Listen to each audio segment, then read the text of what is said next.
Guna-guna tanah kuburan Paguragan. Tanah kuburan Paguragan yang terletak di Desa Paguragan, Kecamatan Arjawinangun, Kabupaten Cirebon. Memang sudah lama tersohor di Santoro, Jawa Barat, dapat menjadi ilmu gaib. Banyak kalangan dukun aliran sesat menggunakan tanah kuburan Paguragan sebagai media guna-guna untuk menghancurkan usaha seseorang. Benarkah? Guna-guna tanah kuburan Paguragan terkenal ganas serta sangat jarang ada pengusaha yang sanggup bertahan. Setiap pengusaha yang tempat usahanya ditanami tanah kuburan Paguragan dalam waktu singkat dijamin bangkrut. Bukan hanya bangkrut, bahkan pengusaha bersangkutan dililit hutang dalam jumlah besar hingga menjual bangunan tempat usahanya. Sejumlah pakar kebatinan di kota Cirebon yang sempat dimintai komentarnya seputar keganasan guna-guna tanah kuburan Paguragan. Rata-rata mereka mengaku sudah mendengar kabar tersebut sejak lama. Bahkan mulai kakek buyutnya. Dengan demikian, tanah kuburan Paguragan termasuk guna-guna cukup tua di Tatar Jawa Barat.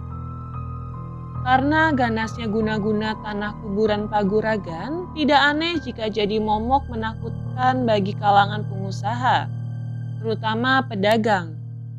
Ki Anom Jati Sanggabumi, seorang supranaturalis muda cukup tersohor di kota Cirebon.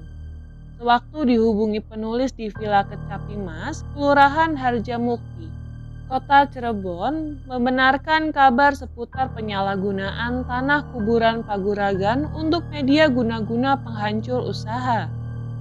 Penyalahgunaan tanah kuburan Paguragan jelas menyalahi syariat Islam, sehingga dukun dan pihak yang menyuruhnya sangat berdosa. Secara hablum minallah maupun hablum minannas. Dan sebaiknya hindari cara-cara sesat semacam itu, kata Ki Anom Jati Sanggabumi.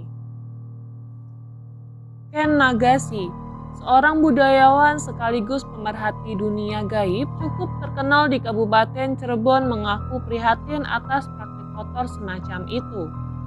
Sewaktu dihubungi di Sanggar Budaya Nyai Mas Gandarsari yang berlokasi di sekitar Stadion Bima, pria tampan warga desa atau kecamatan Sidang Laut, Kabupaten Cirebon ini kerap mengurut dada tiap kali dia mendengar keluhan para mantan pengusaha kenalannya yang bangkrut akibat praktek dukun sesat menggunakan media tanah kuburan Paguragan.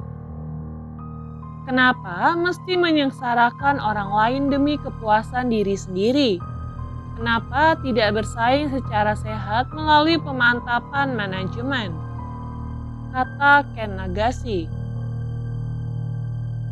Ibarat pepatah, tak ada penyakit yang tak ada obatnya. Jika diibaratkan penyakit, guna-guna tanah kuburan Paguragan ternyata punya tandingannya.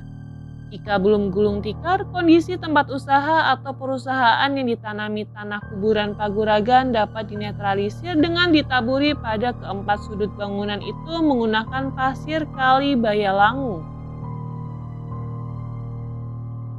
Sator, seorang pakar supranaturalis terkenal di Desa Banyalangu, Kecamatan Gagesik, Kabupaten Cirebon, mengaku sudah sering menolong pengusaha yang terkena guna-guna tanah kuburan Paguragan melalui media pasir kali Banyalangu yang sudah dirituali.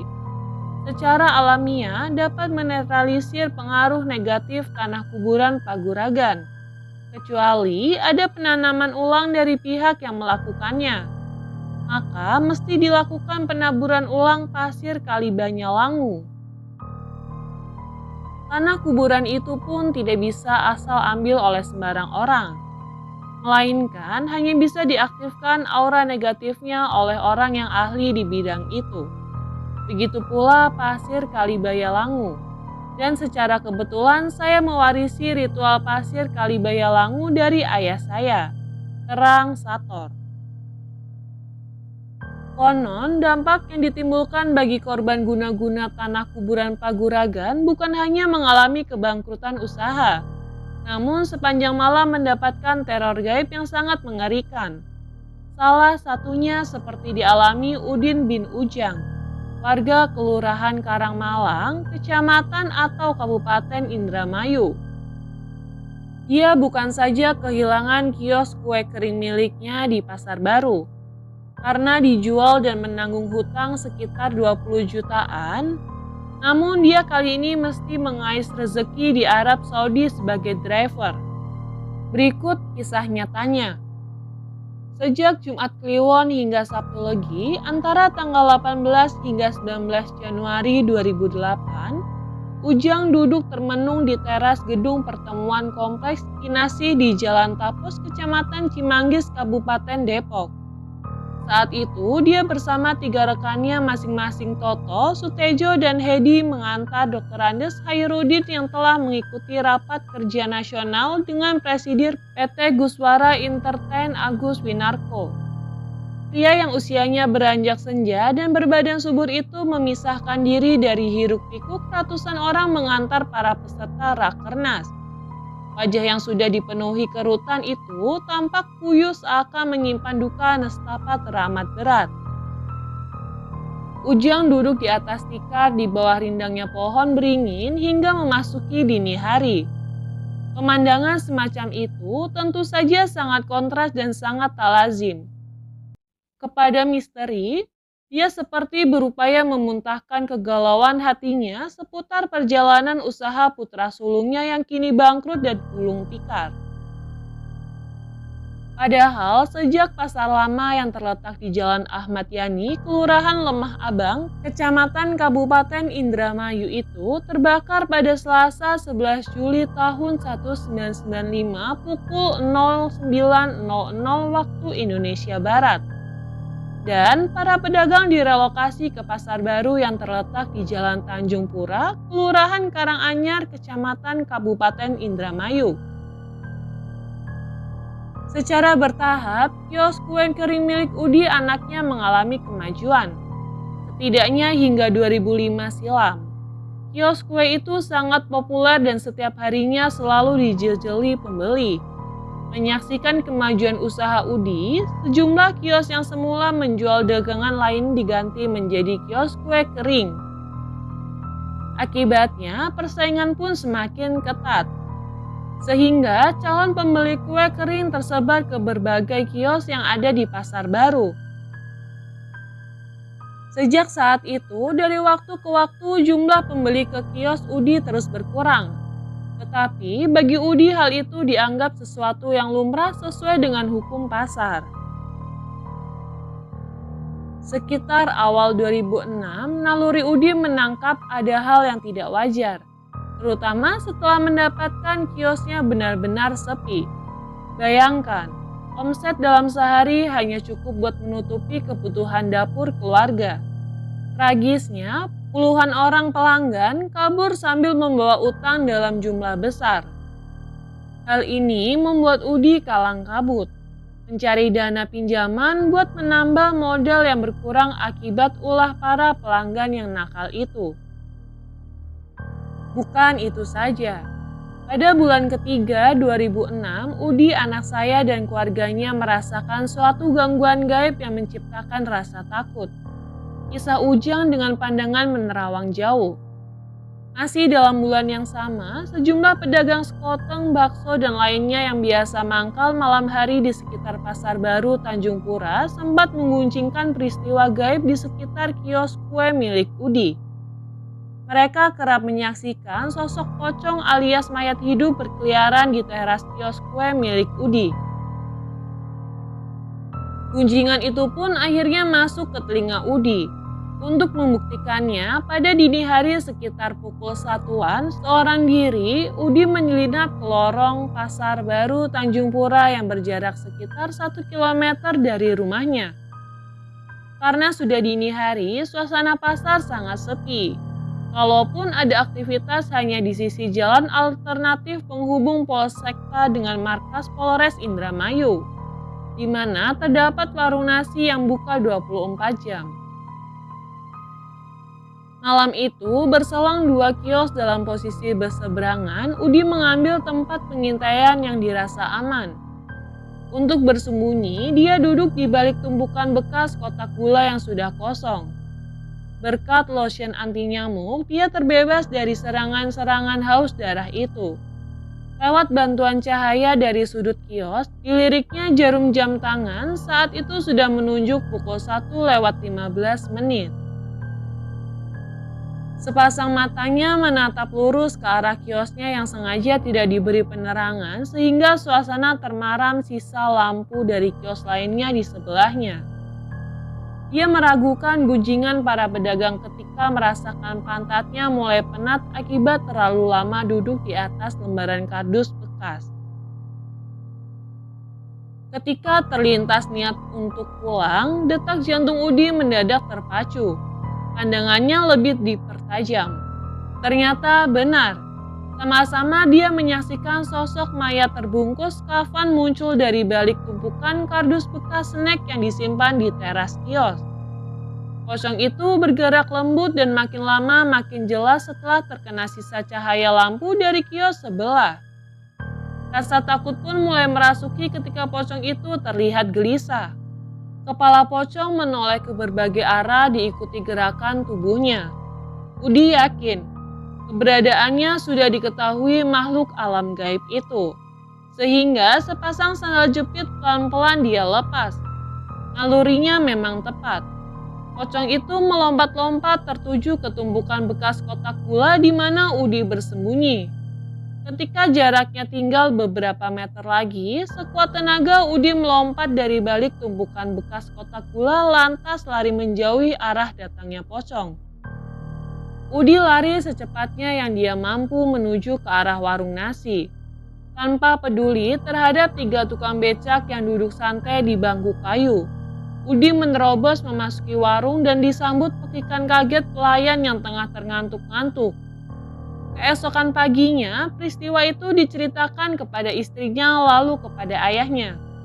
Ujang yang awam soal makhluk gaib hanya memberi saran supaya anaknya lebih mendekatkan diri kepada Allah dan memperbanyak wirid. Dari kios kue, teror itu pun berpindah ke rumah Udi. Nyaris setiap malam, istri dan 2 anaknya diteror suara-suara aneh dan sembari rumah bahkan terkadang disertai bau busuk menerobos melalui celah daun jendela. Atas desakan istri dan anak-anaknya, Udi minta izin kepada ayahnya untuk numpang tidur sambil mencari jalan keluar. Ujang tidak bisa menolak permintaan putranya, sehingga merelakan kamar depan yang berisian dengan ruang tamu di tempat Udi bersama keluarganya. Sedangkan siang harinya, Udi membawa keluarganya kembali ke rumahnya yang hanya beda gang dengan rumah orang tuanya itu. Malam Selasa Kliwon bulan ke-6 2006, Ujang gelisah di tempat tidurnya. Udara awal musim kemarau membuat gerah tak tertahankan. Untuk mendapatkan udara segar, Ujang membuka daun pintu depan lalu duduk santai di kursi ruang tamu. Saat jarum jam menunjukkan pada angka 2 dini hari, muncul Udi dari ruang koalat atau tempat sholat yang bersatu dengan kamar dapur. Udi saat itu masih mengenakan sarung, peci, dan baju koko serta tangan kanan masih memutar tasbih. Keringat membasahi kening. Rupanya Udi pun tak tahan kegerahan di ruang kolwat, sehingga memilih melanjutkan wiridnya di ruang tamu. Angin malam lumayan sejuk menerobos memasuki celah daun pintu yang terbuka seperempat bagian. Di atas kursi busa yang mulai usang, Ujang menyandarkan punggung dan meletakkan tengkuknya. Aroma kantuk mulai merasuk. Sambil terkantuk-kantuk, Ujang mengamati bagian ujung pintu, pagar besi halaman rumah lewat celah daun pintu. Sedangkan di sampingnya, Udi masih melanjutkan bacaan wiridnya.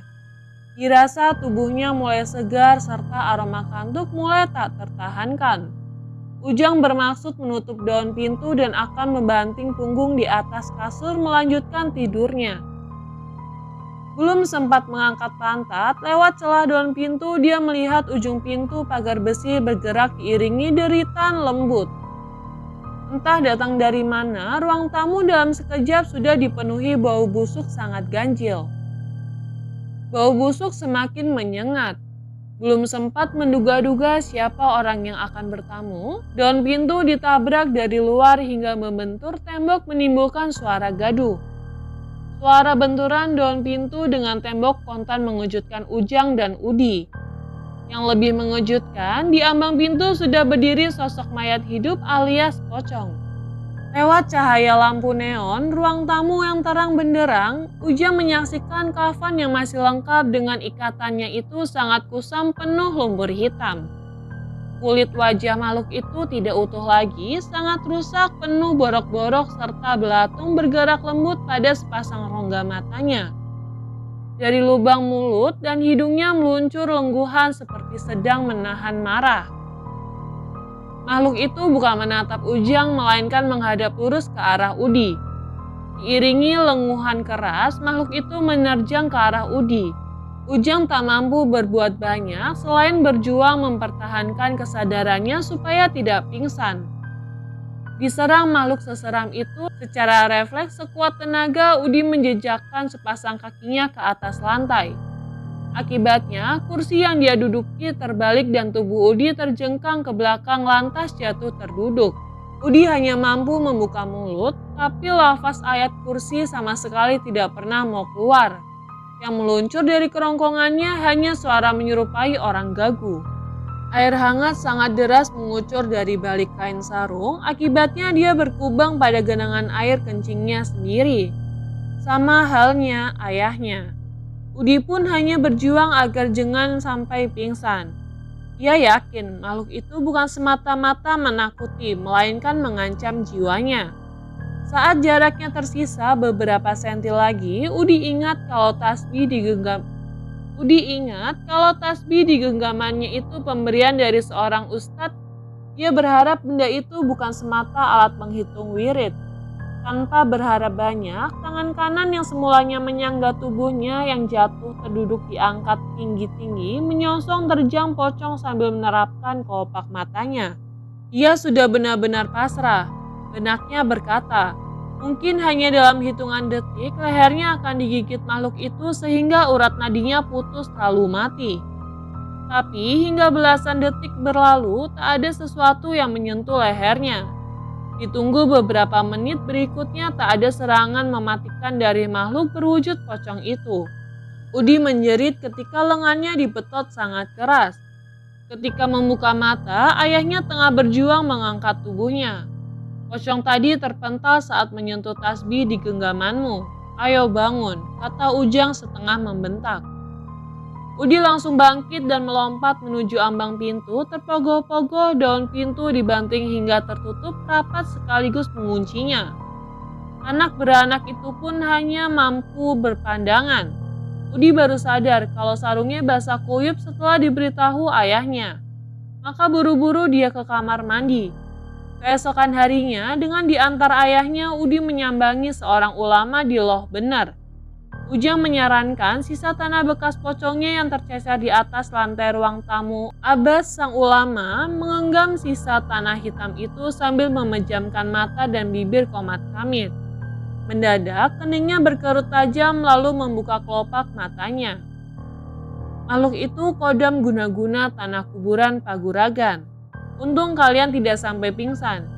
Jika sampai pingsan, hanya Allah yang tahu terhadap batas umur makhluknya. Terang Abbas. Sesaat berikutnya, Abbas minta izin masuk ke kamar kolwat. Belasan menit kemudian muncul lagi dengan wajah penuh keringat. Dengan suara serak, Abbas menyarankan agar kios kue itu secepatnya dijual. Menurut mata batinnya, kios itu sudah ditanami tanah kuburan Paguragan sejak 6 bulan lalu. Tapi ulama kos itu tidak bersedia menyebutkan identitas orang yang telah mengguna-gunai kios Udi. Atas saran Abbas, sebulan kemudian kios itu dijual murah kepada pemilik kios sebelahnya. Uang hasil menjual kios itu digunakan oleh Udi untuk mengurangi utangnya. Dalam keadaan tak punya modal sepeser pun, Udi terpaksa ikut kerja jadi kuli bangunan hanya sekedar untuk menutupi kebutuhan dapur. Dan sejak awal 2007, Udi terbang ke Arab Saudi menjadi tenaga kerja Indonesia sebagai driver.